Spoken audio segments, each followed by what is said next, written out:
Matthew 5. When Jesus see the people, he climb go the mountain and him disciples follow him. After he don sit down, he come begin teach them say, God go bless una wey dey poor for spirit, na una go get heaven. God go bless una wey dey mourn, because he go make una happy. God go bless una wey no dey carry body up, una go enjoy him promise for this world. God go bless una wey dey like to do good things, he go give una everything wey una want. God go bless una wey dey sorry for people, una go receive mercy. God go bless una wey get pure heart, na una go see God. God go bless una wey dey make peace, people go call una God children. God go bless una wey dey suffer because una dey do wetin dey right, na una go enjoy God kingdom for heaven. God go bless una wey people dey curse, dey suffer and lie for una head because of me. Make una happy and make belle sweet una, because na big thing dey wait una for heaven. Make una remember say na so the prophets wey come before una suffer too. Na una be salt for this earth, but if salt no get taste, how e go be for people mouth? E better make them throw away am and make people mash am. Na una be light for this world, and town wey dey on top mountain no dey hide. Person no dey light lamp come cover am with basin. Instead, he go put am for where everybody wey dey inside the house go see am. Like that too, make your light shine well well for where people dey, so that them go see the good things wey you dey do, wey go make them praise your Papa wey dey heaven. Make una no think say I come spoil Moses' law and the things wey the prophets teach. No be so. Me sef come obey them.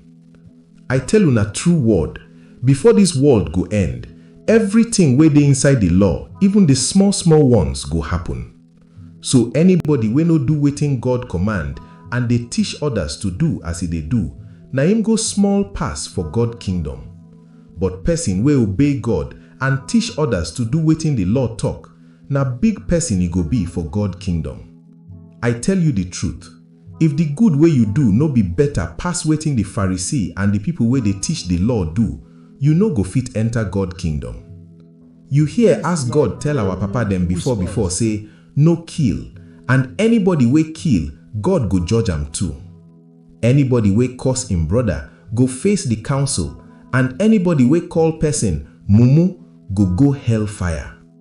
If you take gift go altar and you can't remember say your brother get bad belle for you, make you leave the gift for the altar first, go settle with your brother, then you go fit come back, come give your gift. Quick settle with who they accuse you before una reach court. If not, he go give you to the judge and the warder go throw you inside prison. I tell you the truth, you no go come out from that trouble until you pay all the money. You hear where people say, make you no sleep with who you no marry. But I dey tell una nako say, anybody wey look woman come get the mind to sleep with am, don already commit sin for in heart. If your right eye go make you sin, make you pluck am comot. E better say one part for your body no dey, than say all your body enter hellfire. If your right hand go make you do bad thing, make you cut am throw away. E better say one part for your body no dey, than say all your body enter hellfire. People dey say, anybody wey drive him wife must give am paper say you no wan marry am again. But I dey tell una now say, anybody wey drive him wife comot from marriage, wey no be say the woman sleep with another man, don make the woman commit adultery, and any man wey marry the woman don commit adultery too.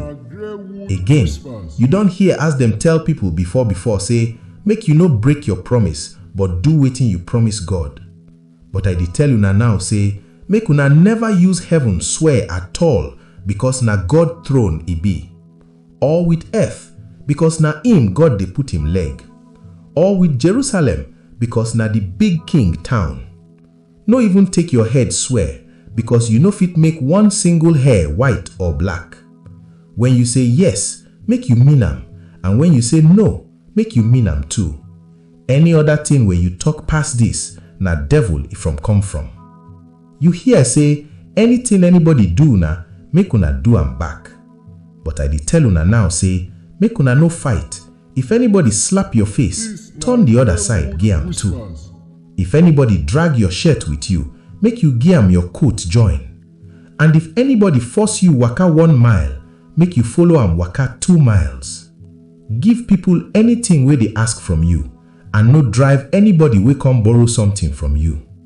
You hear say, make una love una neighbor and hate una enemy. But I dey tell una now say, make una love una enemies and pray for people wey dey suffer una, so that una go be like una papa wey dey heaven, wey dey allow sun to shine and rain fall on top bad and good people. If una love only the people wey love una, wetin una go gain? Na so bad people dey do, abi no be so?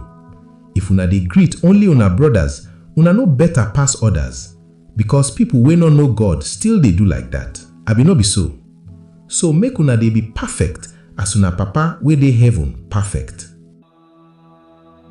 This na Greywood Whispers, voice wey no loud but get sense.